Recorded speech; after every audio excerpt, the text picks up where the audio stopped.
সন্ধ্যা ৭টা। শীতের রাতে চারিদিকে কুয়াশা হতে শুরু করেছে। চারিদিকে সাদা কুয়াশাতে পরিবেশটা ছেয়ে যেতে শুরু করেছে, গ্রাস করে নিচ্ছে সন্ধ্যার এই মনোরম পরিবেশটাকে। শীতের এই ঠান্ডা আবহাওয়ায় প্রকৃতির ওই বৈচিত্র্যময় নীলাভূমির খেলা কুয়াশার রাতে সবকিছু নিস্তব্ধ এবং শুনশান। প্রকৃতির এই ঠান্ডা আবহাওয়া এবং প্রচণ্ড শীতের কারণে কুয়াশার রাতে বাইরে তেমন মানুষ বা প্রাণীকুলের কেউ নেই। কোলাহলপূর্ণ পরিবেশ পরিশেষে নিস্তব্ধ শুনশান। কুয়াশার রাতে কোনো মানুষের ছিটে ফোটাও নেই। চারিদিকে সাদা কুয়াশায় ছেয়ে গেছে, যার পরিবেশটা নিস্তব্ধ। সন্ধ্যা ৭টা পর্যন্ত ঠান্ডার কারণে মানুষের কোলাহল কমে গেছে। অন্ধকার জিরো বাল্বের একটা লাল বাতি একটা বন্ধ রুমের ভেতর এখনো জ্বলছে। চারিদিকে কুয়াশা থাকার কারণে অন্ধকার, কিন্তু শহরের মাঝখানে বড় টাওয়ারের ওপরে ৩ তলা ভবনের একটি অন্ধকার রুমে লাল রঙের একটি বাতি জ্বলছে। বাতির আলোতে পুরো রুমটা আলোকিত হয়েছে। চারিদিকে কুয়াশা, মাঝখানে লাল বাতি দিয়ে রুমটা আবৃত করে নেওয়া। এমন সময় ভেতরে প্রবেশ করে বেশ কয়েকজন। ঘরে প্রবেশ করার সাথে সাথেই পায়ের ওপর পা রেখে চেয়ারে বসে পড়ে তার সামনে। চেয়ারের সাথে বাঁধা অবস্থায় রাখা আছে একজন, এখনও জ্ঞান হারিয়ে চেয়ারের ওপর বসে আছে। চারিদিক দিয়ে রুমটা ছেলেপুলে দিয়ে পরিপূর্ণ। এমন সময় ছেলেগুলার মাঝখান থেকে ছেলেগুলার লিডার বলে ওঠে, কিরে, অবশেষে তোকে আমার জালে নিজেকে সমর্পণ করতে হলো তো? ছেলেটার হঠাৎ করে এরকম গম্ভীর কণ্ঠ এবং আওয়াজ শুনে খানিকটা বিচলিত হয়ে যায়, কেননা মিটমিট করে চোখ খুলে সে নিজেকে বদ্ধ একটা আয়না ঘরের ভেতর প্রবেশ করে, আবিষ্কার করে। সেখানে সে হালকা হালকা আবছা আবছা মিটমিট করে দেখতে পায়। চারদিকটা লালচে কালার ধারণ করেছে। ভয়ে ছেলেটার গলা শুকিয়ে গেছে। কি করবে, কি বলবে বুঝতে পারে না। নিজেকে এরকম একটা লাঞ্চে বন্ধ আয়না ঘরে আবিষ্কার করতে দেখে নিজেকে কেমন যেন মহাশূন্যের মধ্যে গলিয়ে ফেলেছে। ছেলেটা আবার গম্ভীর কণ্ঠে বলে ওঠে, কিরে, এত তাড়াতাড়ি ভয় পেয়ে গেলি? কেবল তো তোর সামনে শুধু আমি দাঁড়িয়ে আছি। ছেলেটা কথা বলার চেষ্টা করতে গিয়ে গলা দিয়ে কোনো আওয়াজ বের হচ্ছে না। কেন জানি না ভেতর থেকে কেউ যেন তার কণ্ঠনালীটা কেটে দিয়েছে, যার কারণে সে কথা বলতে গিয়েও কথা বলতে পারে না। পাশে থেকে অপর একজন ছেলে বলে ওঠে, ভাই, সমস্ত কিছু রেডি করে ফেলেছি। আমাদের ছেলেপেলেগুলো আপনি অনুমতি দিলে আপনার সামনে সব কিছু এনে হাজির করতে পারি, যদি আপনি চান তবে। পাশে থাকতে দেখতে পায় তার দলেরই ছেলে এবং তার বিশ্বস্ত এবং ডানহাত আকাশ উপরোক্ত কথাগুলো বলে ওঠে। কথাগুলো শুনে কেমন যেন এক চিলতে রহস্যময় মাখা ডেভিল হাসি দিয়ে ওঠে আগন্তুক। Ripon Ripon black hyena the clear মাস্তান। রিপন একটা হাসি দিয়ে পায়ের ওপর পা রেখে একটা সোফার উপর বসে পড়ে। তারপর একটা কম দামি ব্র্যান্ডের বেলসন সিগারেট জ্বালিয়ে টানতে থাকে। কয়েকটা টান দেওয়ার সাথে সাথেই মুখও নাকের ভেতর থেকে ধোঁয়াগুলো বের করে সামনে চেয়ারে বাঁধা অবস্থায় ছেলেটার মুখের ওপর উড়িয়ে দেয়। সিগারেটের দুর্গন্ধে খক করে কেসে ওঠে ছেলেটি কাঁদতে থাকে। ছেলেটির চোখ মুখ নাক কান লাল হয়ে গাল দিয়ে শরীর থেকে রক্ত ঝরছে। ছেলেটি চেয়ারের সাথে বাঁধা রয়েছে, পরনে কোনো কিছুই নেই। ছোট্ট একটি প্যান্ট পরিয়ে রশির সাথে বেঁধে রেখেছে চেয়ারে। আকাশ নামের ছেলেটা আবার বলে ওঠে, ভাই, একে আমি বারবার সাবধান করেছি, অনেকবার সিঙ্গেল দিয়েছি, কিন্তু এর ক্ষমতা এবং দাপটের জন্য টিকে ছিল ভার্সিটিতে। এর অত্যাচারে ভার্সিটির ছেলেমেয়েগুলো অনেক অসুবিধাতে ছিল। আগন্তুকটির ডান হাত আকাশের কথা শুনে আবারও বেশ খানিকটা মুচকি হাসি দেয়। এরপর আবারও কয়েকটা সিগারেট খায়। বেশ চিন্তামুক্ত, টেনশন মুক্ত হয়ে চেয়ারের ওপর থাকা আগন্তুকটা বলে ওঠে, সেই জন্য তো শালা জানোয়ারটাকে তুলে এনেছি। চরম আজকে শিক্ষা দিব, জীবনের চরম শিক্ষা। ভাই, এর আরও কিছু সঙ্গপাঙ্গ আছে যাদেরকে আমাদের ছেলেপেলেগুলো খুঁজে বেড়াচ্ছে। পেলে তুলে নিয়ে আসবে শালাকে, তবে সবার আগে শেষ করে দিতে হবে। আকাশের মুখে আগন্তুকটা এই কথা শুনে আবারও কেমন যেন এক চিলতে হাসি দেয়। সে হাসিটা দিয়ে আধমরা লোকটার দিকে তাকায়। লোকটার চোখ নাক দিয়ে লাল তাজা রক্ত এখনো গড়িয়ে পড়ছে। কেমন যেন এক আত্মাবিহীন মানুষ হয়ে গেছে। আগন্তুকটা আবার কঠিন কণ্ঠে বলে ওঠে, কিরে, তোর মুখ খুলবি না নাকি মুখ বন্ধ করে রাখবি? কিভাবে তোর মুখ খুলতে হয় সেটা আমি ভালো করেই জানি। তোকে বলে রাখি, মৃত্যু তোর জন্য অবধারিত। তবে মৃত্যুর আগে সত্যিটা বলে যাবি। তোর মৃত্যু দেখে আজকে আশেপাশে উপস্থিত থাকা জড়বস্তুগুলো কেঁদে ফেলবে, কেননা তোর জন্য তৈরি করে রাখা আছে ভয়ঙ্কর কিছু রসমালাই। আগন্তুকটার মুখে এরকম কথা শুনে এবার চেয়ারে রশির সাথে বাঁধা অবস্থায় থাকা ছেলেটা একটা মুচকি হাসি দেয়। হাসতে কষ্ট হচ্ছে খুব, কিন্তু তারপর একটা মুচকি হাসি দেয়, যে হাসিতে হাজারো কষ্ট, হাজারো বেদনা, হাজারো দুঃখ লেগে আছে। এতগুলা দুঃখ কষ্ট সব এক সাইডে রেখে এক চিলতে হাসি দিয়ে ছেলেটা বলে ওঠে আধা ভাঙা কণ্ঠে, আমি ছিলাম, আছি, থাকবো আর থাকছি। তুই কেন, এই বিশ্বের যত বড় মাফিয়ারাই থাকুক না কেন, আমি আবিরকে মারা এত সহজ না। আবির নামে ছেলেটার মুখে এরকম কথা শুনে আগন্তুকটা কেমন যেন পাগল হয়ে ওঠে। কেমন যেন চোখগুলো লাল রক্তবর্ণ ধারণ করেছে, চোখগুলো, চুলগুলো, এমনকি শরীরের শখগুলো কেমন যেন এক আকৃতি ধারণ করেছে। পাশে একটা কাঠের টুকরো উঠিয়ে মুখ বরাবর ঠোঁটের মাঝ বরাবর মারে একবারই, সাথে সাথেই ঠোঁটের মাঝ বরাবর দাঁত সহ ঠোঁটগুলো কেটে থেতলে যায়। মুখের ভেতর থেকে তাজা লাল রক্ত বের হয়ে আসে। আগন্তুক এবার পাগল করা এক হাসি দিয়ে বলে ওঠে, কুত্তার বাচ্চা, তুই তো জানিস না তুই কার সামনে দাঁড়িয়ে আছিস। আর যেখানে এই রিপনের নাম শুনলে বাঘে মহিষে একঘাটে একই পুকুরের পানি খায়, আর সেখানে তুই কি না আমাকে হুমকি দিচ্ছিস। রিপন নামে আগুনটার মুখে এরকম কথা শুনে এবার রক্তমাক্তার শরীর নিয়ে আবার এক চিলতে কান্না মাখা হাসি দিয়ে বলে ওঠে আবির, তুই হয়তো ভুলে যাচ্ছিস শুধু ভার্সিটিতে নয়, বরং শহরেও আমার বেশ পাওয়ার আছে। তুই হয়তো আমাকে তুলে এনেছিস তোর রাজত্বে, কিন্তু তোর রাজত্ব থেকে একবার যদি আমি পালিয়ে যেতে পারি, তাহলে তোর জীবনকে জ্বরের বেগে লন্ড বন্ড চূর্ণ বিচূর্ণ করে দেব। হা হা হা হা। আবিরের মুখে এরকম কথা শুনে উপস্থিত থাকা রুমের ভেতর বেশ কিছু ছেলেপুলে হেসে ওঠে।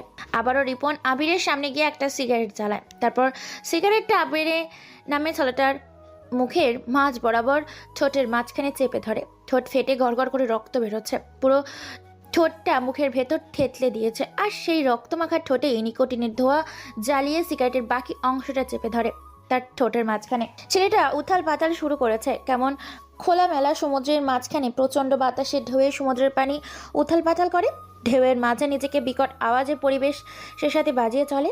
ঠিক সেমনভাবেই ছেলেটা নিকোটিনের ধোঁয়া এবং আগুনের প্রভাবে বারবার চিৎকার করে ওঠে, সাথে লাফিয়ে উঠছে ছেলেটা। এবার মুচকি এসে ছেলেটার এরকম আর্তনাদ দেখে রিপন নামের অজানা, ভয়ানক এবং অপ্রকাশিত মায়াবী ছলনাময়ী ডেঞ্জারাস আতঙ্ক সুনামি গ্যাংস্টার রিপন বলে ওঠে, আগে নিজেকে এখান থেকে রক্ষা করে নিয়ে যা, তারপর আমি দেখব তুই কি করে আমাকে চূর্ণ বিচূর্ণ করিস। তুই কেন আমাকে এখানে তুলে এনেছিস? তোর আসল পরিচয় কি? কেন তুই আমাকে এখানে তুলে এনেছিস? তোর উদ্দেশ্যটা কি? আমি জানতে চাই, আমার অপরাধ কি?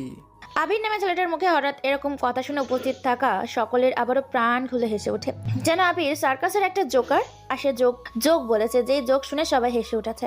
আবির বেশ বিরক্ত বোধ হচ্ছে, কেননা সে ভীষণ টেনশন আছে। সারা শরীর থেকে তার রক্ত ঝরছে, প্রচণ্ড শীত।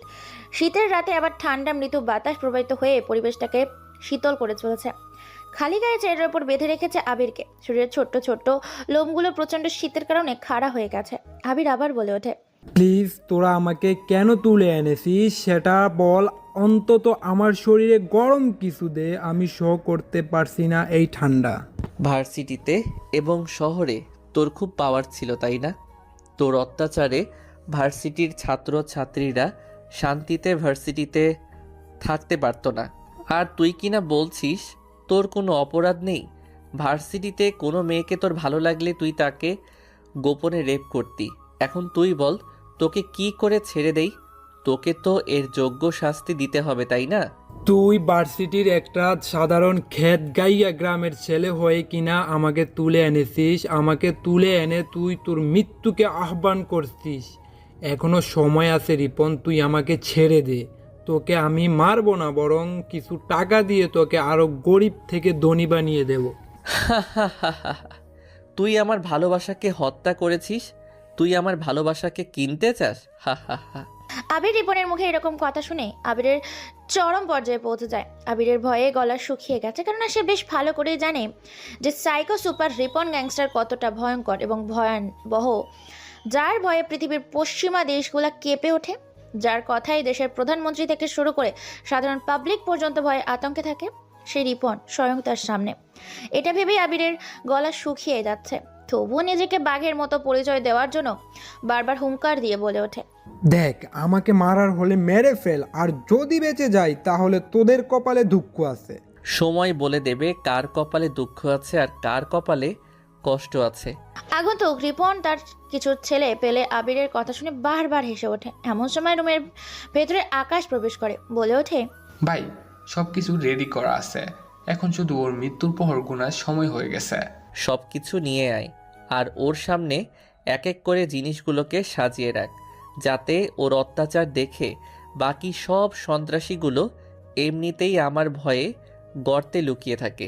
ঠিক আছে ভাই, আমি এখনই নিয়ে আসছি সব কিছু তৈরি করে, সুন্দর করে সাজিয়ে রেখেছে যেমনটা আপনি বলেছিলেন। আবির শুধু সবটা রক্ত মাখা চোখে নিয়ে সেদিকেই তাকিয়ে আছে। তাদের কথোপকথন শুনছে, কিন্তু আবির ভয়ে কোনো কিছুই বলতে পারে না। আবিরের গলা ভাঙা কণ্ঠে বলে ওঠে, এই তুই কি নিয়ে আসতে বলছিস? তোরা কি করবি আমার সাথে? সময় থাকতে আমাকে ছেড়ে দে বলছি। তোরা আমাকে মারিস না। তোদের যত কোটি টাকা লাগে আমি দিতে রাজি, তবুও তোরা আমাকে ছেড়ে দে প্লিজ। আবিরকে এই অনুরোধ এবং তার আর্তনাদ দেখে বারবার হেসে ওঠে উপস্থিত থাকা সকলে। আবিরের কাণ্ড দেখে রিপন বারবার এদিক ওদিক দৌড়াদৌড়ি করছে, ছোড়াছুড়ি করছে। দৌড়ে এসে রিপনের মুখে বারবার মারে, আরো বেশ কয়েকটা লাথি। অন্যদিকে কথা থেকে এসে আকাশ এক এক করে বেশ কিছু অস্ত্রশস্ত্র রুমের ভেতরে প্রবেশ করে। ফুটন্ত গরম পানি, বরফ জমা ঠান্ডা পানি, গরম টকবগে পাম তেল আর বেশ কিছু অস্ত্র, সাথে লোহার চিরুনি। এইসব কিছু দেখে আবিরের চোখ কপালে উঠে যায়। ভয়ে আবির কিছু বলতে পারে না, গলা শুকিয়ে গেছে। কি করবে, কি বলবে বুঝতে পারে না। চোখ আর নাক কান দিয়ে যেন কালো সাদা ধোঁয়া বের হতে শুরু করেছে। ভয়ে যেন সেখানেই তার জায়গা ভিজিয়ে ফেলেছে। প্রচণ্ড কুয়াশার রাতে শীতের এই মৃদু বাতাসে প্রচণ্ড ঠান্ডাতে ঘেমে একাকার। আবির শরীর দিয়ে বয়ে চলেছে অসংখ্য ঘাম। আবিরের এরকম ভয়াবহ অবস্থা দেখে রিপন বলে ওঠে, এইটুকুতেই এই অবস্থা? তোর সাথে তো এখনো কিছুই শুরু করেনি, তবে এখন তোকে হা হা হা। কথাটা বলে বেশ কয়েকটা হাসি দেয়। তারা সে হাসিতে লেগে আছে অনেক কথা। আবির বলে ওঠে, প্লিজ প্লিজ তোরা আমাকে ছেড়ে দে, আমাকে মারিস না। আমি এই শহর ছেড়ে অনেক দূরে চলে যাব। আমি বুঝতে পারিনি যে তুই একজন গ্যাংস্টার, তাও আবার আন্ডারওয়ার্ল্ডের। তোর আত্মনাদ দেখে খুব খারাপ লাগছে, কিন্তু তোকে বাঁচিয়ে রাখার কোনো প্রশ্নই থাকে না। কথাটা বলে আবির নামে ছেলেটার মুখের ভেতর একটা প্লাস বের করে মুখের ভেতর থেকে জিহ্বাটা টেনে বের করে একটা ধারালো ব্লেড দিয়ে কেটে ফেলে। মুহূর্তের মধ্যেই সেখানে ছটপট করতে থাকে। আবির মুখের ভেতর থেকে গড়গড় করে রক্ত বেরোতে থাকে। ধীরে ধীরে রক্ত শূন্য হয়ে যায়, সাদা রঙের শরীরটা পরিণত হতে থাকে। এরপর আবিরকে বরফের তৈরি ঠান্ডা সেই পানিতে ফেলে দেয়। হাতে পায়ে রশি বেঁধে পানির সুইমিং পুলে প্রচণ্ড ঠান্ডা পানিতে ছটপট করতে থাকে আবির। আবিরের আর্তনাদ যেন চোখে দেখা যায় না। তার কষ্ট, তার চিৎকার খুবই বেদনাদায়ক। প্রায় প্রচণ্ড ঠান্ডা পানিতে জমে গিয়েছে, কাঁপতে প্রচণ্ড প্রচণ্ড ঠান্ডায়। বেশ কিছু সময় তাকে এইভাবেই রেখে এরপর আবিরকে সেখান থেকে তুলে আগুনের ওপর রাখে, কেননা সে বরফ দিয়ে পুরোপুরি জমে গিয়েছে। আগুনে ভালো করে আঁচিয়ে শরীর থেকে বরফগুলো আলাদা করে তার শরীরটাকে আগুনে ভালো করে ঝুলিয়ে নেয়। চিৎকার করতে থাকে আবির। মুখের ভেতর থেকে কোনো আওয়াজ বের হয় না, কারণ তার মুখের ভেতর থেকে জিহ্বাটাকে কেটে নিয়েছে অনেক আগেই। তার মুখের ভেতর থেকে আর কোনো আওয়াজ বের হয় না, শুধু গোঙাতে থাকে। এক পর্যায়ে আগুনের কুণ্ডলি থেকে তাকে নামিয়ে উল্টো করে ঝুলিয়ে দেয় রুমের মাঝখানে। শরীরে কোনো কাপড় নেই, কথা বলার ভারসাম্য হারিয়ে ফেলেছে আবির, যাকে বলে জিন্দা লাশ। আবিরের এরকম কষ্ট আর্তনাদ অবস্থা থেকে পরিণত দেখে রিপন হাসতে থাকে। রিপন আবার কয়েকটা সিগারেট জ্বালায়, সিগারেট জ্বালিয়ে টানতে থাকে মনের সুখে। তারপর সেই নিকোটিনের ধোঁয়াগুলো আবিরের নাকের ভেতর ঢুকিয়ে দেয়, যাতে আবিরের আরও কষ্ট হয়। কেননা তার কষ্ট দেখলে কেন জানি না রিপনের খুব ভালো লাগে। তাই তাকে কষ্ট দেওয়ার জন্য রিপন নিকোটিনের ধোঁয়াগুলো আবিরের নাকের ভেতর ঢুকিয়ে দেয়। ঠিক জ্বলন্ত আগুনের জীবন্ত মানুষকে ফেলে দিলে যেরকম ছটফট করতে থাকে, ঠিক সেইভাবেই উল্টো হয়ে আবির লাফালাফি করতে থাকে। রিপন বলে ওঠে, কুত্তার বাচ্চা, তুই আমার ভালোবাসা, আমার কলিজার টুকরা বৃষ্টিকে মেরে ফেলেছিস। একে এতটাই ভয়ঙ্কর শাস্তি দেবে যেটা ভার্সিটি কেন, শহরের বড় বড় ব্যক্তি বর্গগণ এরকম অত্যাচার দেখে নিজেদের পরিবর্তন করতে শেখে। তোকে বলে রাখি, শুধু তুই নয়, আমার ভালোবাসাকে খুন করার পেছনে যার যার হাত আছে, তোদের প্রত্যেকের হাত কেটে আমি তোদেরই পাছার ভিতরে লাগিয়ে দিব। আবির কথা বলতে পারে না, সবটা সহ্য করতে থাকে। কষ্টে দুঃখে বুকটা ফেটে যাচ্ছে। এরপর রিপন আবার বলে ওঠে, ওর শরীরে গরম ফুটন্ত আগুনের লাভা লাল আকৃতির পানিটা ছিটা দেয়। ভাই এটা আপনি কি বলছেন? এ তো গলে যাবে। বরফ যেভাবে আগুনের উপর রাখলে গলে পড়ে যায়, ঠিক একইভাবে এর উপরে গরম পানি সেটা দিলে শরীর থেকে মাংসগুলো খসে পড়তে থাকবে। এটাই তো আমি চাই। ওকে শাস্তি দিতে পারলে আমার মনটা আনন্দে ভরে উঠবে। এখনও আমার চোখের সামনে আমার প্রিয়তমা বৃষ্টির আর্তনাদ ভেসে ওঠে। কথাটা বলার সাথে সাথে রিপন নামের অজানা অপ্রকাশিত কুয়াশার সাদা ধোয়া হাওয়াবিহীন অস্তিত্বহীন গ্যাংস্টার রিপন একটা আমাকে বেশ কিছুটা ফুটন্ত গরম পানি নিয়ে সেটা দেয় আবিরের শরীরের ওপর, সাথে শরীরের চামড়াগুলো খসে পড়তে থাকে। ও কি ভয়ঙ্কর দৃশ্য! ছেলেটা সেখানেই ছটফট করতে থাকে, কিন্তু চিৎকার করতে পারে না। গরম পানিতে ছেড়ে দেওয়ার কারণে শরীর থেকে চামড়াগুলো খসে পড়তে থাকে। এরপর রিপন একটা লোহার চিরুনি হাতে নিয়ে শরীর থেকে চামড়াগুলোকে টেনে টেনে আলাদা করতে থাকে, আবার গরম পানি ছেটা দেয়, আবার শরীর থেকে চামড়াগুলো খসে পড়তে থাকে। এইভাবেই এক এক করে পায়ের তালু থেকে শুরু করে মাথার চুল পর্যন্ত শরীরের সমস্ত চামড়া খসে পড়ে। এরপর রিপন আবারও সিগারেট জ্বালায়, টানতে থাকে মনের সুখে। বৃষ্টি সেই আর্তনাদ, তার ভয়ানক সেই কথা মনে করতেই চোখ থেকে ঠান্ডা টকটকে এক গরম কয়েক অশ্রু ঝরে পড়ে। চোখের মনি মোচার সাথে সাথে এলো পাথরি কোড়াল দিয়ে কোপাতে থাকে আবিরের চামড়াবিহীন শরীরটাকে। মুহূর্তের মধ্যে পিস পিস করে টুকরো টুকরো করে খণ্ড খণ্ড করে একাকার করে ফেলে। হাজারো দুঃখ বেদনা কষ্ট নিয়ে ভীষণ ঘৃণা নিয়ে আবিরের লাশটাকে কোপাতে থাকে। শরীরে এক ফোঁটাও গোস্ত নেই, সব গোস্ত সাদা ফ্লোরের ওপর পিস পিস করে রেখেছে। আকাশ বলে ওঠে, ভাই ভাই, হয়েছে হয়েছে, ওকে ছেড়ে দিন। এই কুত্তার বাচ্চাটাকে আমরা এখন দেখে নিচ্ছি। ও আর বেঁচে নেই, ওর অস্তিত্ব শেষ হয়ে গেছে। আমরা বাকিটা দেখে নিচ্ছি, আপনি একটু রেস্ট নিন। কথাটা শোনার সাথে সাথে নিজেকে কন্ট্রোল করে জানার কাছে চলে যায় রিপন। আকাশে চাঁদ উঠেছে, কুয়াশার রাতে শুধু চাঁদ দেখা যাচ্ছে, কিন্তু কোনো কিছুই দেখা যায় না। সাথে আকাশের এদিক ওদিক অনেকটা দূর দূরান্তে বেশ কিছু তারা দেখা যায়, কিন্তু রাতের এই পরিবেশে কুয়াশার কারণে কাছের মিউজিক জিনিসটাও ভালো করে বোঝা যায় না। শীতের এই নিস্তব্ধ রাতে কেমন যেন মায়াবী রাতে পরিণত হয়েছে। পুরো পৃথিবীতে চলছে তার আপন গতিতে, তার এক এক অঞ্চলে, এক এক শহরে, এক এক দেশে, এক এক ঋতুতে পৃথিবীতে এগিয়ে চলেছে। এদিকে আকাশও কিছু ছেলেপুলে মিলে আবিরের লাশটাকে প্যাকেট করে ভার্সিটির মাঠে ফেলার উদ্দেশ্যে রওনা দেয়। আচ্ছা চলুন তাহলে শুনে আসি কে এই cyclone superstar mafia gangster Ripon. আচ্ছা চলুন তাহলে আমাদের হালকা করে ঘুরিয়ে আনি আমাদের সেই ভয়ানক অতীতে। তার আগে পরিচয়টা আপনাদের সাথে করেই নি, কে এই গ্যাংস্টার রিপন এবং কে এই অজানা অপ্রকাশিত ভালোবাসার মানুষ বেশি, যার কারণে রিপন মরিয়া পাগল হয়ে উঠেছে, তোলপাড় করা শুরু করেছে দেশের মধ্যখানে। আকাশ দেখতে 6 ফুট 5 ইঞ্চি, বেশ স্বাস্থ্যবান, দেখতে হ্যান্ডসাম স্টাইলিশ। যে কোনো মেয়ে দেখলে রিপনের প্রতি ক্রাশ খাবে। রিপন যে রাস্তা দিয়ে হেঁটে যায় সেই রাস্তায় যেন ঝড় উঠে যায়। রিপন দেখতে অসম্ভব সুন্দর।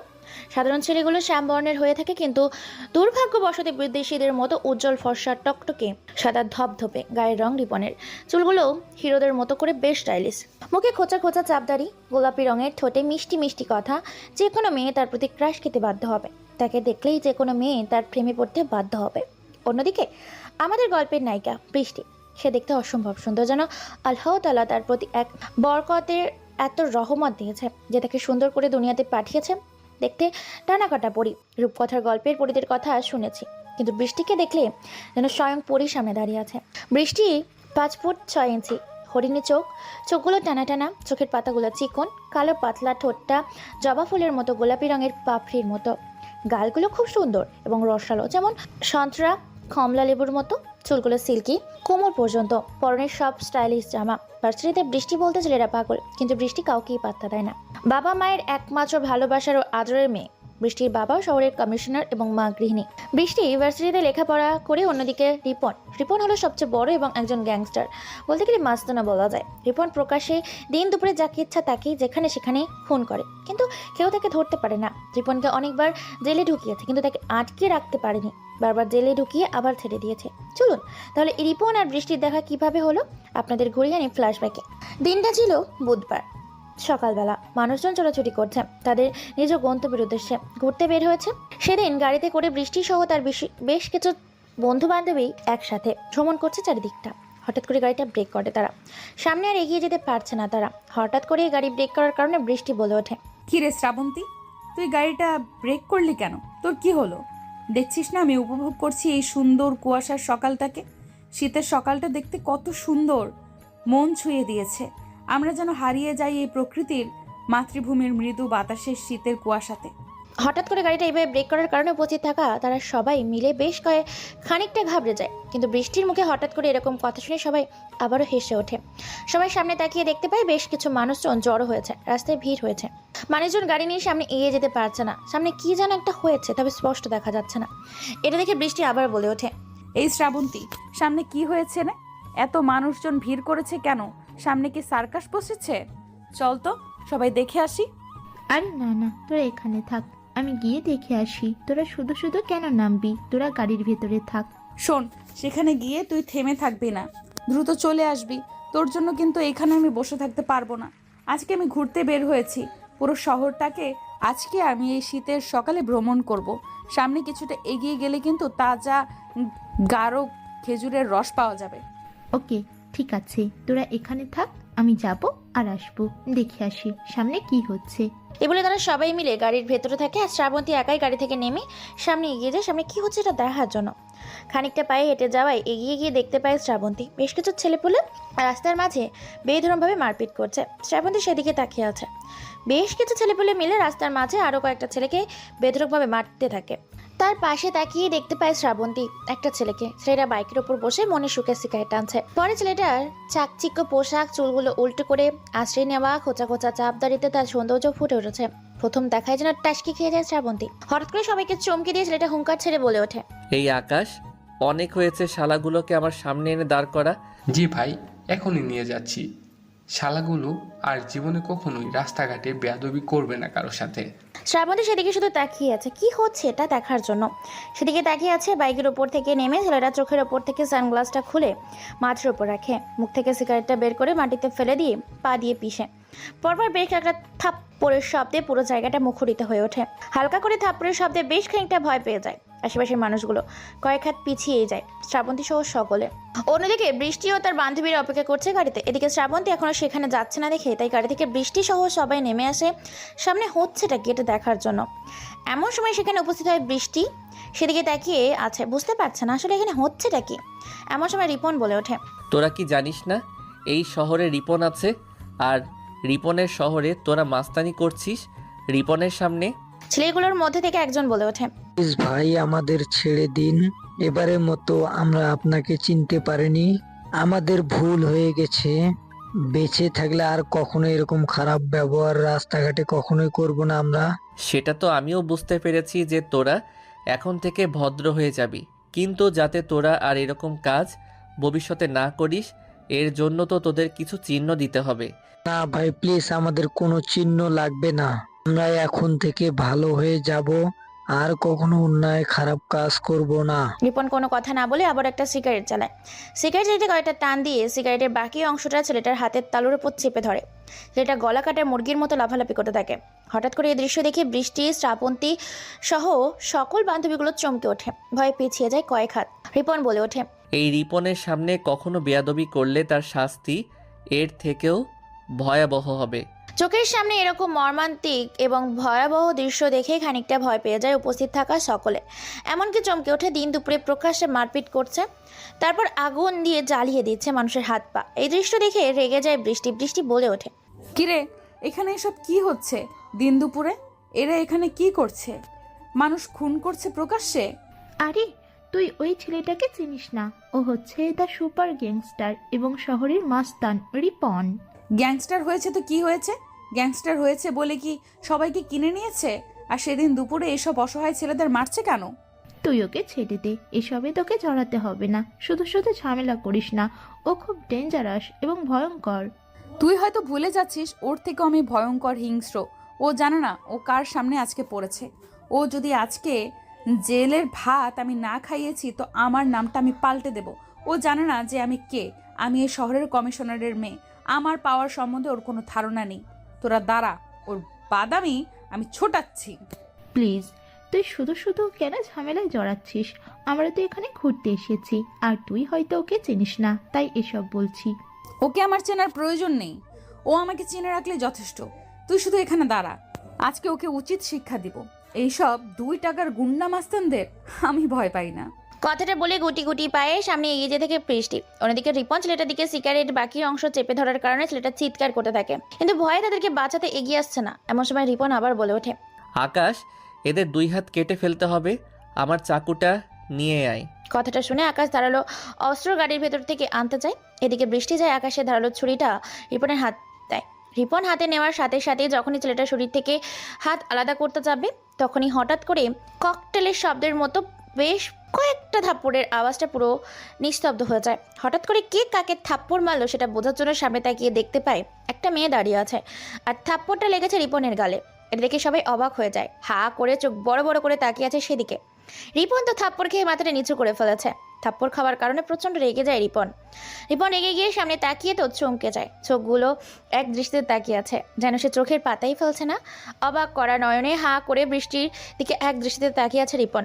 সামনে স্বয়ং ডানা কাটা পরিকে দেখছে, চুলগুলো এই মৃদু বাতাসে সকালের আবহাওয়ায় ওড়াচ্ছে, চোখগুলো টানা টানা, ছোট্ট গোলাপি পাপড়ির মতো রসালো রসে ভরা, গালগুলো উজ্জ্বল ফর্সা সাদা ধপধপে দুধে আলতা গায়ের রং, পরনে পোশাক। আর এই শীতের সকালে যেন এই রূপকথার রূপে রাজ্যের রানী এসে নেমেছে তার সামনে। সবাই হা করে সেদিকেই তাকিয়ে আছে, বুঝতে পারছে না আসলে এখানে হচ্ছেটা কি। এমন সময় বৃষ্টি ছেলেটার সামনে কয়েকটা তড়ি বাজিয়ে বলে ওঠে, এইসব কি হচ্ছে গুন্ডামাস্তানি? তোমাদের মতো গুন্ডাগুলোর জন্য আজকে আমাদের এই সমাজ এবং দেশের এই অবস্থা। দিন দুপুরে প্রকাশ্যে মারপিট এবং মানুষের হাত কেটে দেওয়া। এইভাবে বৃষ্টি একের পর এক ঝাড়ি দিতেই থাকে, কিন্তু রিপন হা করেই তাকিয়ে আছে। এমন সময় পেছন থেকে আকাশ মেয়েটার সামনে এসে বলে ওঠে, এই যে মেয়ে, কে তুমি? কোথা থেকে এলে? আমরা মেয়েদের গায়ে হাত দিই না বলে তুমি মাথায় উঠে যেও না, না হলে আছাড় দিয়ে ভেঙে চূর্ণ বিচূর্ণ করে দেব। তোমার সাহস হয় কি করে আমাদের সামনে আমাদের ভাইকে মারার? শুধু তো তোর ভাইকে থাপ্পড় দিয়েছি, কিন্তু এখন তোদের সবাইকে এখানে উড়াধুরা পিটানি দিব। কথাটা বলার সাথে সাথে আকাশের গালে পাহাড়ের আওয়াজে যেন আকাশ বজ্রপাত হয়েছে, এমন শব্দে বেশ পরপর থাপ্পড় পড়ে। আকাশ তো থাপ্পড় খেয়ে বয়ে কয়েক হাত দূরে পিছিয়ে যায়, কিন্তু রিপন হা করে এখনই তাকিয়ে আছে। বৃষ্টি আবার বলে ওঠে, দিন দুপুরে মানুষের হাত কেটে দেওয়া, তাই না? তো ওদেরকে আজকে যদি আমি মেরে সজাগ না করতে পেরেছি, আমার নাম আমি পাল্টিয়ে দেব। বলে রিপনের শার্টের কলার ধরে রিপনকে ঝাঁকাতে থাকে। রিপন এবার নিজের হুঁশে ফিরে আসে। রিপন বলে ওঠে, আমি কোনো মেয়ের গায়ে হাত দেই না, আমার থেকে দূরে থাকুন। তুই মেয়েদের গায়ে হাত দিস না, কিন্তু আমার গায়ে হাত দিলে তোর হাতই ভেঙে দিব, যাতে তুই আর কারোর গায়ে হাত দিতে না পারিস। এবার রিপন হুঙ্কার ছেড়ে চিৎকার করে বলে ওঠে, আমি আবার সাবধান করছি আপনাকে, আমার থেকে দূরে থাকুন। তোকে ঠিক এইভাবে না, তোকে জেলের ভেতরে নিয়ে গিয়ে জেলের কয়েকটা ডান্ডা তোর পাছায় মারলে তবে তুই ঠিক হবি। দাঁড়া, আমি এক্ষুনি বাবাকে ডেকে নিচ্ছি। কথাটা বলে সাথে সাথে বৃষ্টি তার পকেট থেকে ফোনটা বের করে তার বাবা কমিশনারের নাম্বারে কল করে। কমিশনার কলটা রিসিভ করার সাথে সাথে বৃষ্টি বলে ওঠে, বাবা কোথায় আছো তুমি? এখানে কয়েকটা পুলিশের গাড়ি পাঠিয়ে দাও। রাস্তায় কয়েকটা গুন্ডা মিলে বেশ কিছু ছেলেপেলেকে মারছে। কোথায় রে মা? কে কাকে মারছে আর তুই কোথায় আছিস? তোর ঠিকানাতে আমি গাড়ি পাঠিয়ে দিচ্ছি। আমরা দিনাজপুর ফুলবাড়িতে আছি, তাড়াতাড়ি গাড়ি পাঠিয়ে দাও। ঠিক আছে মা, তুই সেখানেই থাক, আমি কিছুক্ষণের মধ্যেই সেখানে যাচ্ছি। অন্যদিকে ছেলেগুলো সুযোগ পেয়ে সেখান থেকে ভয়ে পালিয়ে যায়। অন্যদিকে সবাই সেদিকে হা করে তাকিয়ে আছে। বৃষ্টি বলে ওঠে, তুই আর কিছুক্ষণ এখানে দাঁড়া, তোকে শ্বশুর বাড়ি নিয়ে যাওয়ার জন্য আমার বাবা আসছে। বৃষ্টির মুখে এরকম কথা শুনে তো রিপন অবাক হয়ে যায়। রিপন বলে ওঠে, সুন্দরী, তুমি এটা কি বললে? বিয়ে না করেই তোমার বাবাকে আমার শ্বশুর বানিয়ে দিলে? বৃষ্টি আরো কিছু বলতে যাবে, কিন্তু তার আগেই চারিদিক দিয়ে বেশ কয়েকটা পুলিশের গাড়ি ঘিরে ধরে তাদেরকে। গাড়ির ভেতর থেকে কমিশনার বের হয়ে আসে। বৃষ্টি বলে ওঠে, বাবা এই সেই ক্রিমিনাল যে কিনা রাস্তার মাঝে প্রকাশ্যে মানুষের হাত কেটে দিয়েছিল। মেয়ের মুখে এই কথা শুনে কমিশনার সেদিকে তাকিয়ে বিচলিত হয়ে যায়, কেননা স্বয়ং তার সামনে রিপন দাঁড়িয়ে আছে। কমিশনারকে দেখে রিপন মুচকি হাসি দেয়। কমিশনার বলে ওঠে, ঠিক আছে মা, তুই এখন যা, আমরা এদেরকে দেখে নিচ্ছি। এ যেন কোনোভাবেই ছাড়া না পায়, এর নামে অনেকগুলো মামলা দিবে। তারপর বৃষ্টি ও তার দলবল সেখান থেকে চলে যায়। এদিকে কমিশনার সামনে এগিয়ে এসে বলে ওঠে, তোকে অনেকবার আমি জেলের ভিতরে ঢুকিয়েছি, কিন্তু বারবার বের হয়ে এসেছিস, কিন্তু এবার তোকে বোঝাবো অপরাধ করলে অপরাধের শাস্তি কি হয়। কথাটা শুনে রিপন একটা রহস্যময় হাসি দেয়। বেশ কয়েকটা পুলিশ মিলে রিপনের গাড়ির ভেতর তুলে ফেলে। রিপন আকাশের দিকে তাকিয়ে কি যেন একটা মুচকি হাসি দেয়। আকাশও কি যেন বোঝা যায়। কোনো কথা না বলে রিপনকে পুলিশের গাড়ি যায় থানার ভেতর। এদিকে আকাশ গাড়ি নিয়ে তার দলবলকে নিয়ে গোডাউনের ভেতর চলে যায়। আকাশকে চেয়ারের সাথে বেঁধে রেখেছে থানার ভেতরে। কমিশনার তার সামনে এসে দাঁড়ায়। যখনই আকাশকে লাঠি দিয়ে মারতে যাবে তখনই কমিশনারের ফোনটা বেজে ওঠে। পেছন থেকে একজন পুলিশ বলে ওঠে, স্যার, আপনার কল এসেছে। সম্ভবত মন্ত্রী স্যার আপনাকে কল করেছে। রিসিভ করবো নাকি কেটে দিব? কেটে দেওয়ার দরকার নেই, রিসিভ করে আমার কাছে নিয়ে আসো। কি আর বলবে স্যার? হয়তো বলবে যেন আমরা রিপন ভাইকে ছেড়ে দিই। যতবার থানার ভেতরে তাকে ঢুকিয়েছেন ততবার তো মধ্য স্যারেরই কল পেজ। কমিশনার আর কোনো কথা বলে না। পুলিশ অফিসার কলটা রিসিভ করে কমিশনারের কাছে এনে দেয়। কমিশনার কলটা রিসিভ করতে গম্ভীর কণ্ঠে হুঙ্কার ছাড়ে মন্ত্রী। রাগান্বিত কণ্ঠে বলে ওঠে, আরে এই বেটা কমিশনার, তোর কি মৃত্যুর ভয় নেই? তুই নিজেও মরবি, সাথে আমাকেও মারবি। তোকে বলছি না তুই রিপনকে গ্রেপ্তার করবি না? কেন তুই রিপনকে গ্রেপ্তার করতে চেয়েছিস? তুই জানিস কতবার আমার কাছে কল এসেছে, আর তুই কিনা তাকে থানার ভেতরে ঢুকে অত্যাচার করতে চেয়েছিস? তোর জীবনের মায়া নেই? হঠাৎ করে মন্ত্রী সাহেবের এরকম কথা কণ্ঠস্বর শুনে বেশ ঘাবড়ে যায় কমিশনার বলে ওঠে, সরি স্যার, কিন্তু স্যার এ তো রাস্তাঘাটে দিন দুপুরে মানুষকে খুন করেছে, তাই তাকে হাতে নাতে ধরতে পেরে থানায় নিয়ে এসেছি। আরে ভাই কমিশনার, তোকে কি পাগলা কুত্তা কামড়িয়েছে? কেন শুধু শুধু একটা ঘুমন্ত বাঘকে তুই জাগাতে যাবি? সে ঘুমিয়ে আছে, তাকে ঘুমাতে দে। তাকে ঘুম থেকে জাগাতে গেলে আমাদের গদি লড়ে যাবে। কিন্তু স্যার এটা আপনি কি বলছেন? সাধারণ মানুষ তো। আরে ভাই, আগে নিজের জীবন বাঁচা, তারপর তো তুই সাধারণ মানুষের কথা ভাববি। এখন কথা না বলে নিজের জীবন এবং চাকরি বাঁচাতে চাইলে রিপনকে ছেড়ে দে। সসম্মানে তার গন্তব্যে তাকে পৌঁছে দে। ঠিক আছে স্যার। রিপন সবটাই দেখছে আর মুচকি মুচকি হাসছে। কমিশনারের উপায় না পেয়ে পুলিশ তাকে ইশারা করার সাথে সাথে রিপনের বাঁধন খুলে দেয়। পুলিশ বলে ওঠে, বারবার বললাম স্যার আপনাকে যে রিপন ভাইকে থানায় নিয়ে আসার দরকার নেই, ওখানে ছেড়ে দিই। তাড়া করে আপনি শুধু শুধু। কমিশনার কোনো কিছু বলে ওঠার আগেই রিপন হাতের ইশারা দিয়ে থামিয়ে দেয়। কমিশনার এবং পুলিশ অফিসারের থেমে যাবে। রিপন বলে ওঠে, চোখ থাকতে চোখের ব্যবহার করুন কমিশনার সাহেব, কেননা আপনি এখনও অন্ধকার রুমে আছেন। অন্ধকার কেটে আলোর পথে ফিরে আসলে দেখতে পাবেন আমি অপরাধ করছি নাকি অপরাধ দমন করছি। তোমার মতো ক্রিমিনাল গুলো যদি অপরাধ দমন করে, তাহলে আমাদের মতো সৎ নির্বাহী আইন কর্মকর্তারা গরুর ঘাস কাটতে এসেছে এখানে? সেটা তো আপনি এবং আপনার ডিপার্টমেন্ট ভালো জানেন আমাদের থেকেও। তবে আপনি যে আমাকে হাত করা পরিয়ে এখানে নিয়ে এসেছেন, আমার অপমান হয়েছে, তাই আপনি আমার মুখের ভেতর একটা সিগারেট ঢুকিয়ে দিয়ে সিগারেটটা জ্বালিয়ে দেবেন এবং সসম্মানে আমাকে আমার গন্তব্যে পৌঁছে দেবেন। কমিশনারের কোনো উপায় না পেয়ে বাধ্য হয়ে সিগারেট জ্বালিয়ে সসম্মানে পৌঁছে দেয় রিপনকে তার গন্তব্যে। বিশাল বাড়ি, রাজপ্রাসাদের থেকেও যেন স্বর্ণ দিয়ে তৈরি এই বাড়িটা। বাড়ির ভেতরে প্রবেশ করে রিপনকে দেখে ভেতর থেকে আকাশ বের হয়ে আসে। তারপর রিপনকে ভেতরে নিয়ে যায়। রিপনের বাড়িটা দেখতে বাইরে থেকে যতটা না সুন্দর, তার থেকেও বেশি সুন্দর ভেতরটা। আকাশ বলে ওঠে, ভাই, শহরের বর্তমান পরিস্থিতি খুব খারাপ যাচ্ছে। বিভিন্ন ভার্সিটি এবং বিভিন্ন জায়গা থেকে মেয়ে ও শিশুগুলো পাচার হচ্ছে। খবর পেয়েছিস এসবের পেছনে কার হাত আছে? কে এসবের পেছনে রাজা? ভার্সিটির রাজা আবির এর সঙ্গে জড়িয়ে আছে, কিন্তু আবিরের উপর আরও কেউ আছে যা আবিরকে ফুল সাপোর্ট দিচ্ছে। তুই দ্রুত খবর নে। আর হ্যাঁ, ওই কমিশনারের মেয়েটার বিষয়ে খোঁজ খবর নে তো। কথাটা বলে রিপন সেখান থেকে চলে যায়। রিপন সামনে বারবার ভেসে আসে বৃষ্টির মুখটা। রিপন ফ্রেশ হয়ে খাওয়া দাওয়া করে বের হয় আবারও, কিন্তু রিপন সেদিকেই তাকায়, সেদিকেই তার চোখের সামনে বৃষ্টির ছবিটা ভেসে ওঠে। এটা দেখে আকাশ বলে ওঠে, ভাই, একটা কথা বলি আপনাকে। সকাল থেকে আনমনা দেখছি, জানি না সকালের পর থেকে আপনার কি হয়েছে বুঝতে পারছি না। সত্যি কথা বলতে আমিও বুঝতে পারতেছি না আমার কি হয়েছে। কমিশনারের মেয়েটাকে বারবার মনে পড়ছে। আমরা খোঁজ খবর নিই। রিপনের মুখে এরকম কথা শুনে আকাশ সহ সবাই টাসকি খেয়ে যায়। রাস্তার পাশে বসে আড্ডা দিচ্ছিল সবাই মিলে। এমন সময় ভার্সিটির গেট দিয়ে ভেতরে প্রবেশ করছে একটি কালো রঙের গাড়ি। রিপন, আকাশ সবাই সেখানে আড্ডা দিচ্ছে। হঠাৎ করে গাড়ির ভেতর থেকে একটা মেয়ে বাইরে খেয়াল করে। চোখ যেতেই তো অবাক হয়ে যায়, কারণ কিছুক্ষণ আগে যাকে জেলের ভেতর দিয়ে আসা সেই ছেলেটা কিনা জেলের বাইরে, তাও ভার্সিটির সামনে দাঁড়িয়ে আছে। এটা দেখে বেশ অবাক হয়ে যায়। তাই আর দেরি না করে ভার্সিটির গেটের সামনে থেকে গাড়িটা বের করে। গাড়ির ভেতর থেকে বের হয়ে আসে, ছেলেটার সামনে দাঁড়ায়। ছেলেটা এবং মেয়েটা দুজনকে দেখেই অবাক হয়ে যায়। অবাক নয়নে দুজনের দিকে তাকিয়ে আছে। আকাশ মেয়েটাকে দেখে রিপনের পিছনে গিয়ে দাঁড়ায়। মেয়েটাও আকাশকে দেখে কি বলবে বুঝতে পারে না, চুপচাপ মেয়েটার চোখে চোখ রেখে তাকিয়ে আছে। মেয়েটা বলে ওঠে, তুই তুই এখানে কি করছিস? তোকে না কিছুক্ষণ আগে থানায় দিয়ে আসলাম, আর তুই এক্ষুনি বেরিয়ে আসলি?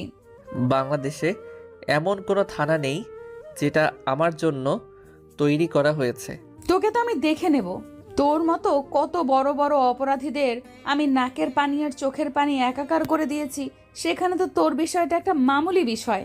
রিপন কোনো কথা বলে না। রিপন শুধু মুচকি হাসে। রিপনের এই মুচকি হাসিটা যেন বৃষ্টির কাছে একটা বিষক্রিয়া, বিষের চেয়েও বিষাক্ত। বৃষ্টি আবার বলে ওঠে, দাঁড়া, তোকে কেন ছেড়ে দিয়েছে আমি জিজ্ঞেস করছি। আর তুই ভার্সিটির সামনে কি করছিস? তোর মতো মাস্তানরা ভার্সিটিতে কি করে? এই যে ম্যাডাম, কথা দেখে শুনে বুঝে বলবেন। আমাদের ভাই কোনো মাস্তান নয়, বরং মাস্তানদের বস। সেটা তো দেখতে পাচ্ছি। চামচা কোথাকার, যেমন চামচা তেমন তার বস। কথায় আছে না, কুকুরের লেজ কখনো সোজা হবে না। তোদেরকে আমি জেলের ভাত খাইয়েই ছাড়বো। আকাশ আর বৃষ্টির ঝগড়া লেগে যায় রাস্তার মাঝে, সবাই সেদিকে তাকিয়ে আছে।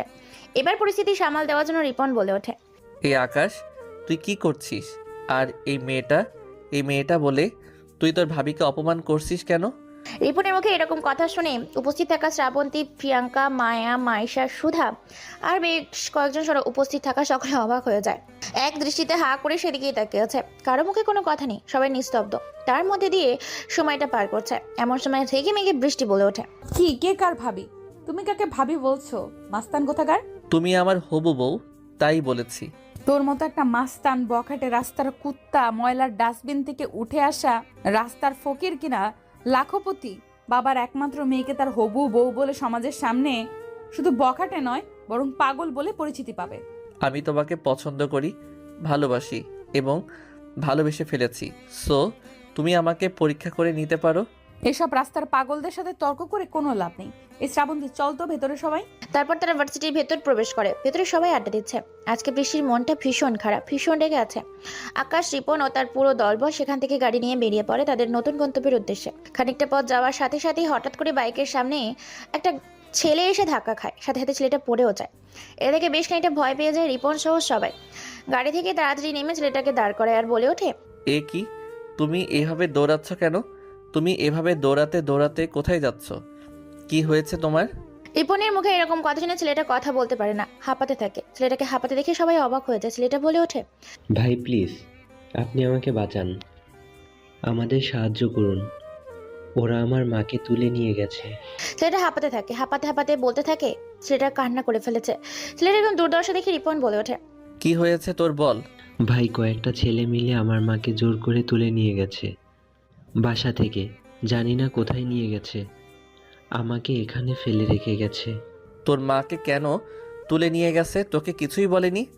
বলেছে ভাই, ওরা বলেছে আমার মা নাকি তাদের কাছ থেকে অনেক টাকা নিয়েছে। তারা আমাকে গালি দিয়ে বলেছে বেশ্যার ছেলে।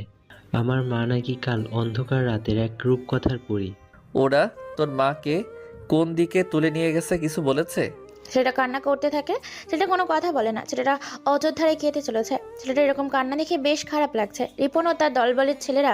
রিপন আবার বলে ওঠে, আচ্ছা, তোর মা কি করে তুই সেটা জানিস? না ভাই, কি করে আমি জানি না। সন্ধ্যায় বের হয়ে আর রাতে বাসায় ফেরে। রাতে আমি একাই থাকি, সাথে অনেক টাকা নিয়ে আসে।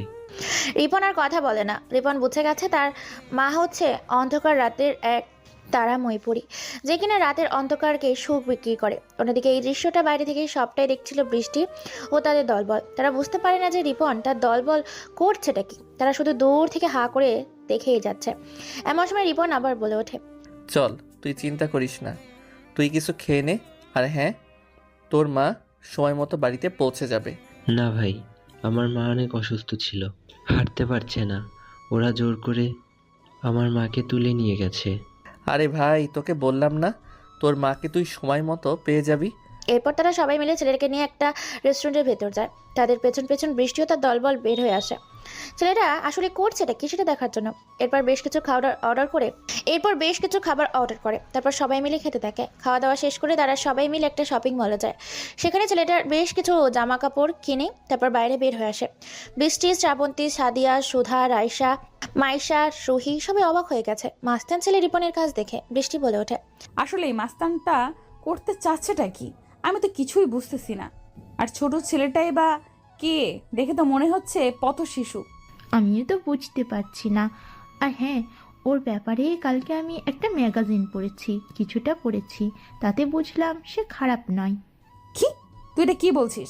যে কিনা দিন দুপুরে প্রকাশ্যে মানুষকে হত্যা করে, খুন করে, মারপিট করে, সে কিনা খারাপ না? আরে ও তো খারাপের চেয়েও খারাপ, খুনি, গ্যাংস্টার।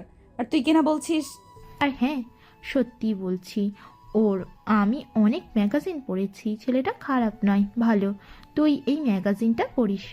আচ্ছা ঠিক আছে, তুই ম্যাগাজিনটা দে, আমি পরে দেখি সে আসলে খারাপ নাকি আরও খারাপ। ওর মতো মাঝখান তো কখনোই ভালো হতে পারে না। ওর মতো মাস্তান তো কখনোই ভালো হতে পারে না, অন্তত এটা আমি বিশ্বাস করি না। তারপর শ্রাবন্তীর কাছ থেকে সাইকো কিলার সুপার গ্যাংস্টার রিপনের ম্যাগাজিনটা নিয়ে সামনে তাকিয়ে দেখতে পায় রিপন ও তার দলবল ছেলেটাকে নিয়ে বেরিয়ে যাচ্ছে। তার আর কোনো উপায় না পেয়ে সেখান থেকে বেরিয়ে পড়ে দেখতে পায় বিকেল হয়ে যায়। ছেলেটা তার বাড়িতে নামিয়ে দেয়, যাওয়ার আগে বলে যায় যেন তার মাকে সময় মতো সে ফিরে পাবে, তাও আবার রাতে।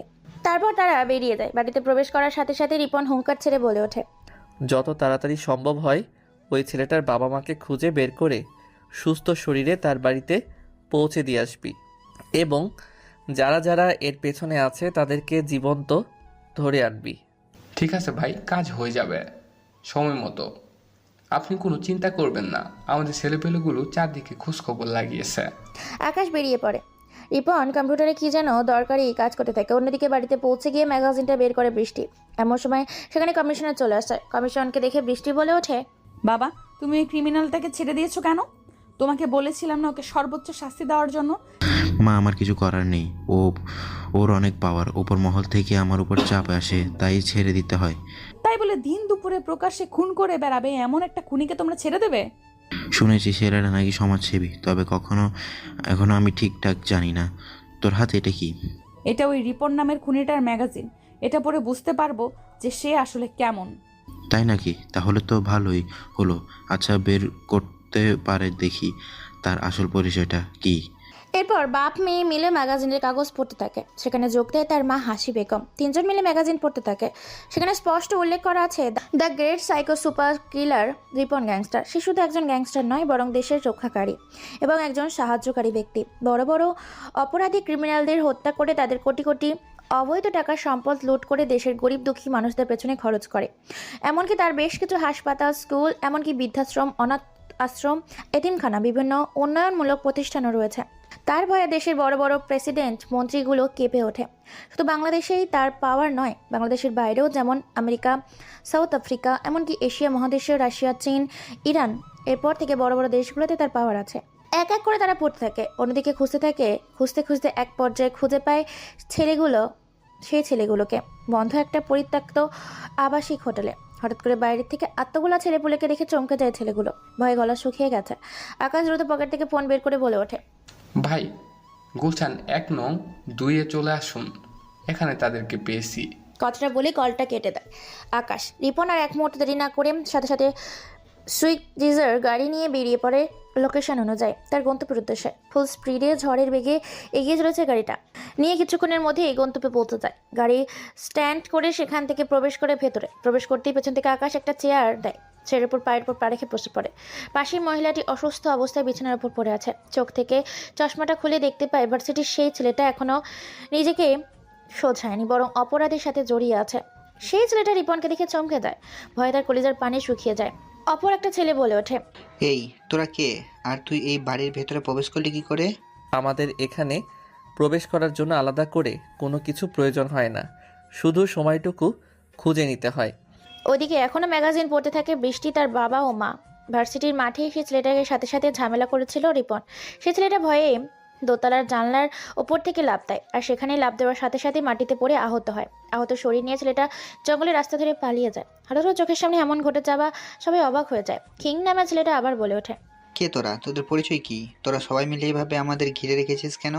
আর তোদেরকে দেখে আমাদের দলের ছেলেটা পালিয়ে গেল কেন? তোদের কি চাই বল?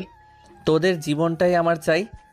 ভাই, মহিলাটাকে নিয়ে চলে গেছে তার বাড়ি পৌঁছে দেওয়ার জন্য, সাথে কিছু খাবার এবং ফলমূল চিকিৎসার জন্য আমাদের হাসপাতালে ভর্তির ব্যবস্থা করে দিয়েছি। খুব সুন্দর করেছিস।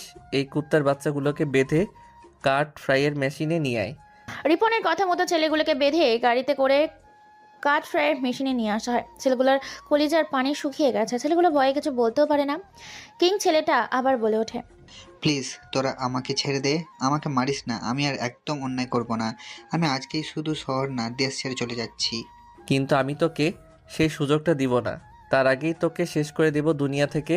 কথাটা বলে কাঠ ফ্রাইয়ের মেশিন চালু করে। তারপর সেখানে কাঠের টোনগুলোকে টুকরো টুকরো করে কাটার জন্য মেশিন ব্যবহার করা হয়। ঠিক সেইভাবে জীবন্ত অবস্থায় কিং নামে ছেলেটাকে পিস পিস করতে থাকে কাঠ ফ্রাইয়ের মেশিনটাতে। তাজা লাল রক্ত ছড়িয়ে ছিটিয়ে পড়ছে। ছেলেগুলো শুধু চিৎকার করছে, কেননা তাদের শরীরটা খুবই ভয়ানক ও যন্ত্রদায়ক। ছেলেগুলোর আর্তনাদ যেন চোখে দেখা যায় না। এক এক করে জীবন্ত অবস্থায় ছেলেগুলোকে টুকরো টুকরো করে ফেলে। তারপর সেই টুকরোগুলো সেখানে রেখে চলে যায় তারা। এদিকে এক এক করে সমস্ত ম্যাগাজিন পড়ে শেষ করে ফেলে তারা। এক পর্যায়ে কমিশনার সাহেব বলে ওঠে, হ্যাঁ রে মা বৃষ্টি, এ তো দেখি ছেলেটা খুব খারাপ না, বরং মহা ভালো। তাই তো দেখছি বাবা, কিন্তু সে মারপিট করে কেন? সে তো সুস্থ একটা ভালো জীবনযাপন করতে পারে, তার জীবনের কি মায়া নেই? তুই তো দেখলি ম্যাগাজিনটা পড়ে, সে ছোট্টবেলা থেকে একা মানুষ হয়েছে, কষ্ট করে রাস্তায় বড় হয়েছে, তাই রাস্তার মানুষের কষ্ট সে বুঝতে পারে। আর রাস্তার মানুষদেরকে সুখে রাখার জন্যই সে সংগ্রাম করে চলছে এই পৃথিবীতে। কালকে আমি একবার ওর সাথে দেখা করব এবং তার জীবন সম্পর্কে আমি জানতে চাইবো, কেন সে এরকম খারাপ একটা জীবন বেছে নিয়েছে। সে চাইলেই তো ভালো কাজও করতে পারতো। আচ্ছা ঠিক আছে, তুই কালকে সবকিছু জিজ্ঞাসা করে নিস। এখন ঘুমাতে যা, অনেক রাত হয়েছে, আর আমরাও ঘুমাতে যাই। তারপর তারা ঘুমাতে চলে যায়। পরদিন সকালে তোলপাড় পড়ে যায় সেই কাট ফ্রাই মেশিনে। সাংবাদিক খবর প্রচার করছে টেলিভিশনে। আতঙ্কে পুরো শহর, থমকে আছে পুরো শহর। সাংবাদিক বলে ওঠে, টুকরো টুকরো করে ফেলে গেছে এই জায়গাতে, পুরো জায়গা রক্তে রক্তাক্ত হয়ে গেছে। মানুষজন ছুটে আসে দল ভেঙে, পুলিশ তদন্ত করছে নিজেদের মতো করে। আজকেও ভার্সিটির গেটের সামনে আড্ডা দিচ্ছে রিপন সহ সবাই মিলে। এমন সময় সেখানে ছেলেটা এসে উপস্থিত হয়। বাবু নামে সেই ছেলেটা এমন সময় গাড়ি থেকে বের হয়ে বৃষ্টি তার সামনে আসে। আবার বাবু বলে ওঠে, ভাইয়া তোমাকে অনেক ধন্যবাদ। কালকে তোমার জন্য আমি আমার মাকে ফিরে পেয়েছি। এখন আমার মা অনেক সুস্থ আছে। তুই চিন্তা করিস না, তোর মা সুস্থ হয়ে গেলে তোদেরকে একটা নতুন বাড়ি দেয়া হবে, সেখানে তোরা থাকবি। ভাইয়া তোমাকে আমার আম্মু একবার দেখা করতে বলেছে। ঠিক আছে, আজকে বিকেলে গিয়ে তোর আম্মুর সাথে দেখা করব। তারপর বাবু নামে ছেলেটা যখন চলে যাবে তখনই তার হাত ধরে ফেলে বৃষ্টি এবং তাদের সামনে নিয়ে আসে আর বলে ওঠে, আচ্ছা তোমার আম্মুর কি হয়েছিল বাবু? আর তোমার এই ভাইটা তোমার আম্মুর কি উপকার করেছে শুনি? কিছু ছেলে কালকে তুলে নিয়ে গেছিল আমার আম্মুকে, আর ভাইয়া আমার আম্মুকে বাঁচিয়েছে। তারপর আজকে পেপারে দেখলাম সেই ছেলেগুলোকে কারা যেন মেরে ফেলেছে। খুব ভালো হয়েছে, আর ভাইয়া আবার আমাকে হসপিটালে ভর্তি করেছে। আচ্ছা ঠিক আছে, তুই যা, কালকে তোর ভাইয়ের সাথে আমিও আসবো তোর সাথে দেখা করতে। তারপর ছেলেটা সেখান থেকে চলে যায়। রিপন অবাক হয়ে যায়। বৃষ্টি বলে ওঠে, সরি, আমি কি তোমার সাথে আলাদাভাবে কিছু কথা বলতে পারি? যা কথা বলার প্রয়োজন আছে সেটা এখানেই বলতে হবে, আলাদা করে শোনার সময় নেই। ওকে ঠিক আছে, তুমি এই লাইনে কেন এসেছো? তুমি চাইলেই তো তোমার জীবনটাকে সাজিয়ে গুছিয়ে অন্যভাবে বাঁচতে পারতে। সবার জীবনে সব সময়টা ভালো থাকে না, কারো সময়টা খারাপের মধ্যে দিয়ে যায়।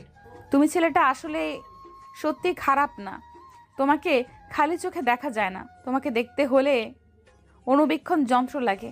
আমি কি তোমার জীবন সম্বন্ধে জানতে পারি? তোমরা আমার জীবন সম্বন্ধে জানতে চাও? ওকে ঠিক আছে, আজকে পৃথিবীর সামনে আমি আমার সত্যিটা প্রকাশ করে দিব যে কে আমি। এরপর বেশ কয়েকটা গাড়ি তাদের সামনে এসে উপস্থিত হয়। গাড়িগুলো চড়ে বসে তারা।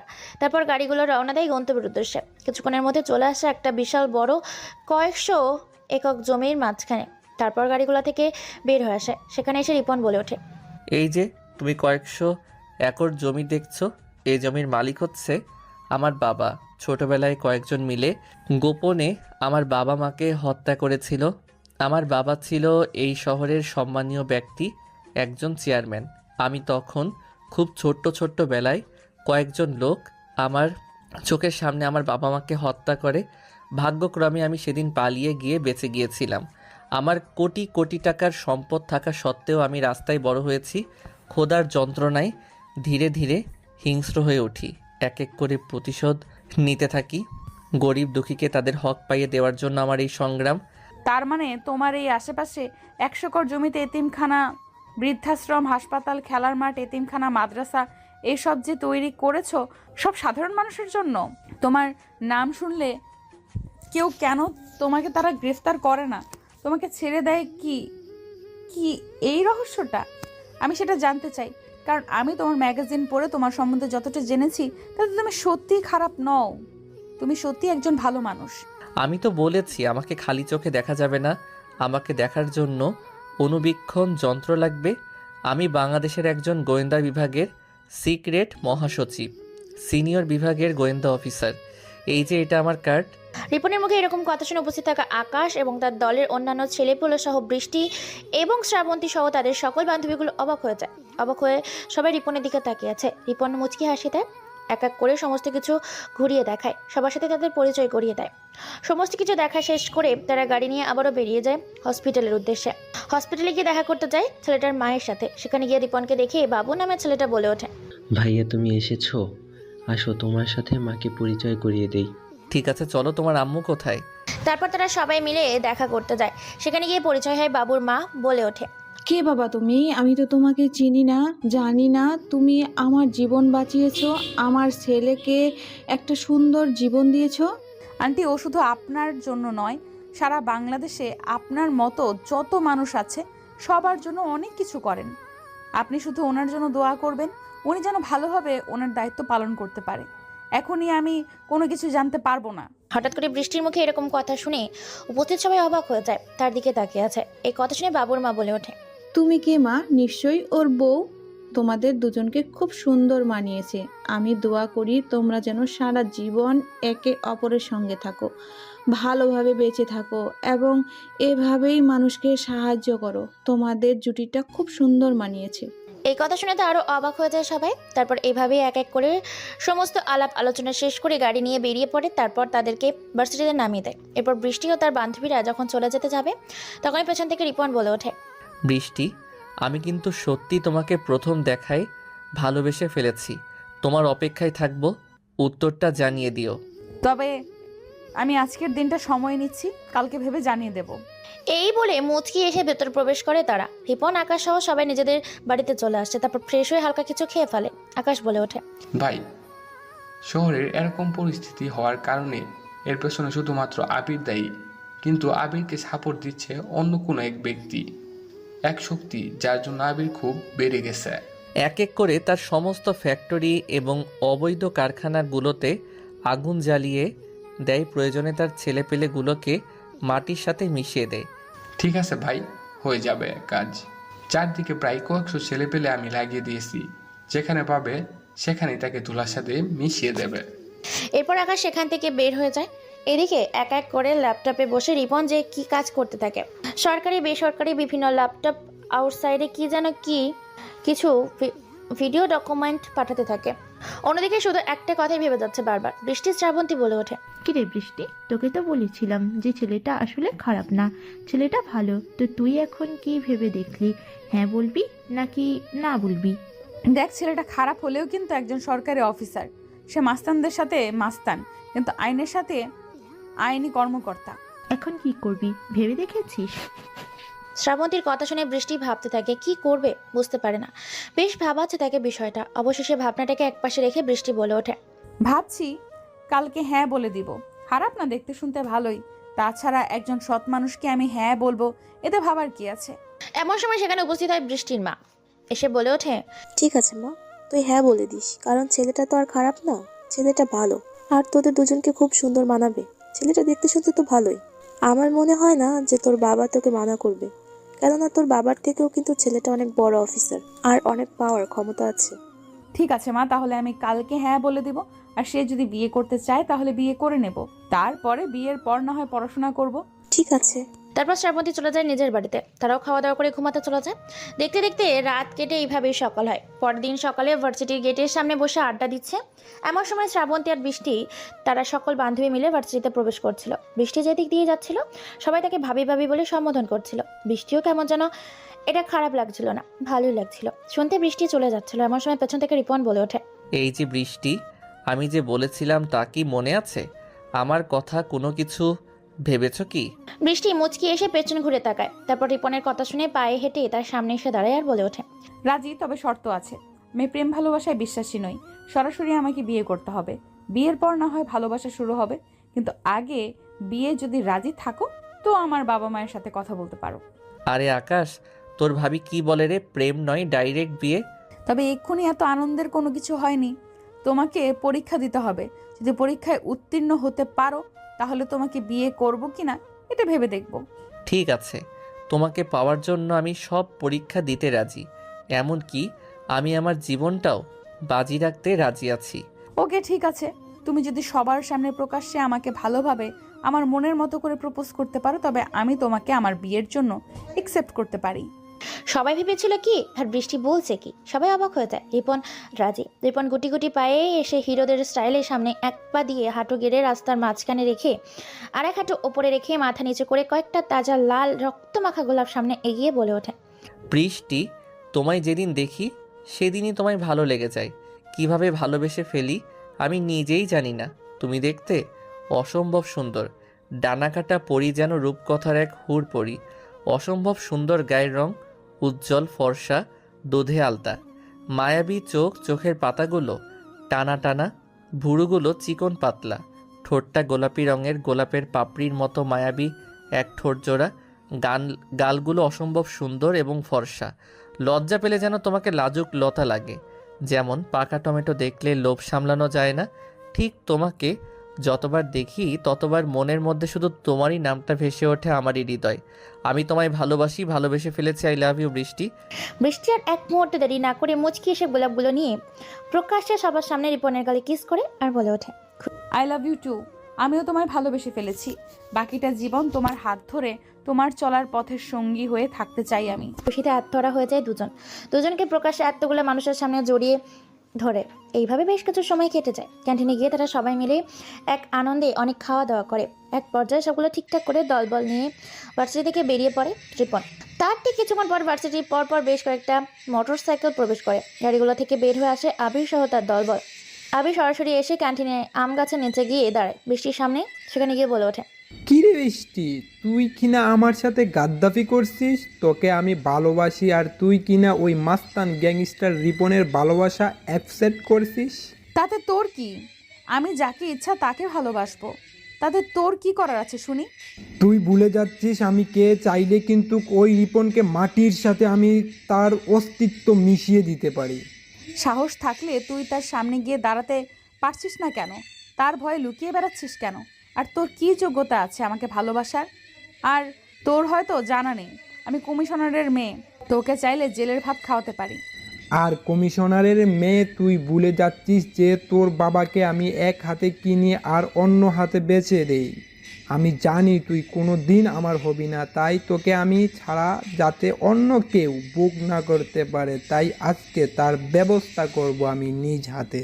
কথাটা বলার সাথে সাথেই আবির জোর করে বৃষ্টিকে গাড়িতে তুলে ভার্সিটি থেকে বেরিয়ে পড়ে। বৃষ্টি ছোটাছুটি করতে থাকে কিন্তু পারছে না।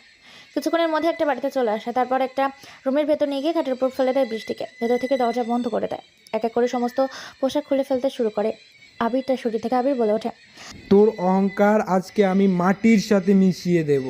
কথাটা শেষ করার সাথে সাথে বেশ কয়েকটা মেয়ে ভেতরে প্রবেশ করে। বৃষ্টিকে খাটের সাথে হাত পা বেঁধে ফেলে। এরপর তারা চলে যায়। আবির ঝাঁপিয়ে পড়ে বৃষ্টির ওপর। শরীরে থাকা সমস্ত পোশাক ছিঁড়ে ফেলে। নরখাদক জানোয়ার হিংস্র পশুদের মতো বৃষ্টির দেহ তাকে খুবলে খুবলে খেতে থাকে।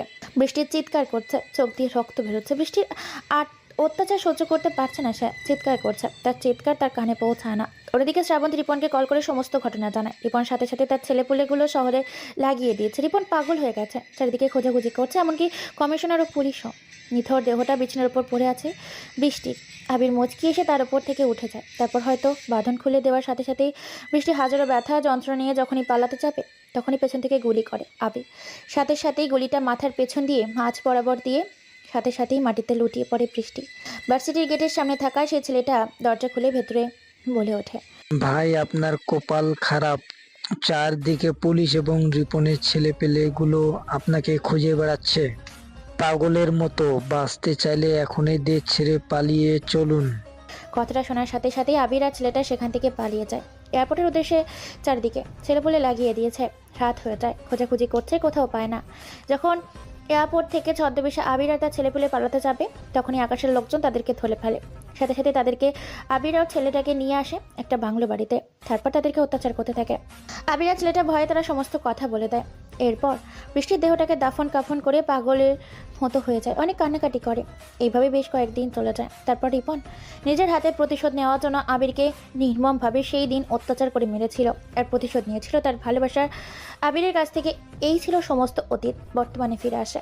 আকাশ ভার্সিটি আবিরের লাশটাকে ফেলতে যায়, উল্টো করে ঝুলিয়ে দেয়। পরের দিন সকালে কেউ বা কারা দেশের সর্বোচ্চ সন্ত্রাসী এমনকি চাঁদাবাজি মাদক ব্যবসায়ী আবির তার দলবলকে কেউ মেরে ভার্সিটির মাঠের সামনে ঝুলিয়ে রেখেছে। মানুষজন দলে দলে আসে তা দেখার জন্য।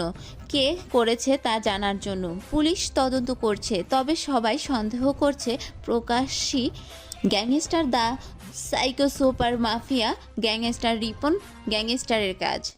শহরটা থমকে আছে, পুরো শান্তশিষ্ট হয়ে গেছে রিপন আগের মতো আর মাস্তানি করে না, কেমন যেন হয়ে গেছে নীরব। এইভাবে দেখতে দেখতে একটা মাস কেটে যায়। এখন শহরের পরিস্থিতি অনেকটাই পরিবর্তন হয়েছে। মানুষজন আগের থেকে অনেক শান্ত এবং ভালোভাবে জীবনযাপন করছে। শহরে এখন আর কোনো ঝামেলা নেই, মানুষজন নির্ভয়ে রাস্তায় চলাচল করতে পারছে। কফির দোকানে বসে আনমনে কি যেন ভেবে চলেছে রিপন। এমন সময় ইন্সপেক্টর মারিয়া এসে বলে ওঠে, রিপন আর কতদিন এভাবে থাকবে? আমি জানি মানুষ সারা জীবন স্মৃতি নিয়ে বাঁচতে পারে না। আজকে বৃষ্টি মারা যাওয়ার 2 মাস হয়ে গেছে। তুমি পাগল হয়ে গেছো? রিপন কোনো কথা বলে না। মারিয়া আবার বলে ওঠে, আমি তোমাকে ভালোবাসি রিপন, তোমাকে জানাতে পারিনি, কিন্তু আজকে আমি তোমাকে ভালোবাসি আর আমি তোমাকেই বিয়ে করব। তুমি যদি না করো তাহলে তুমিও আমাকে হারিয়ে ফেলবে বৃষ্টির মতো। রিপন কি বলবে বুঝতে পারে না, ভাবনার মাঝে হারিয়ে গেছে, উদাসীন হয়ে গেছে। মারিয়া হচ্ছে তার সুখ দুঃখের সেই নিঃসঙ্গ জীবনের অন্ধকার রাতের বন্ধু। সবসময় মারিয়া তাকে সাপোর্ট দিয়েছে। বৃষ্টির মতো রিপন তাকে হারাতে চায় না। তাই রিপন বলে ওঠে, ঠিক আছে, কিন্তু আমাকে সময় দিতে হবে, কারণ আমি বর্তমান নিজেকে এখনো গুছিয়ে নিতে পারিনি। আমি সবকিছু ঠিক করে দিব রিপন। চলো আমরা আজকে বিয়ে করে আমাদের জীবনটা সহজ করে বাঁচার জন্য ভালো করে গড়ে তুলি। তারপর পারিবারিকভাবে তাদের বিয়ের আয়োজন করা হয়। সমস্ত ছেলেপুলে এবং কমিশনার নিজেই তাদের বিয়ে দেয়। বিয়ের পর্ব শেষ করে তারা বাসর ঘরে বসে আছে। 2 রাকাত নফল নামাজ পড়ে নেয়। তারপর নিজেদের পথ চলা শুরু করার জন্য, নিজেদের জীবনটাকে গুছিয়ে নেওয়ার জন্য সামনে এগিয়ে যেতে থাকে ভালোবাসার অতল সাগরে, যা শুধু শোভা পায় পবিত্র সম্পর্কে শুধু শোভা পায় স্বামী স্ত্রীর মাঝে। ধন্যবাদ সবাইকে এতক্ষণ পাশে থাকার জন্য এবং গল্পটাকে শেষ পর্যন্ত দেখার জন্য। আমন্ত্রণ থাকলো নতুন কোনো গল্পটাকে এখানেই শেষ করে দিলাম। চ্যানেলটিকে সাবস্ক্রাইব করে বেশি বেশি ভিডিওগুলো শেয়ার করুন, যাতে নতুন নতুন ভিডিও বানাতে আমাদের উৎসাহ বাড়ে। ধন্যবাদ সবাইকে। আল্লাহ হাফেজ।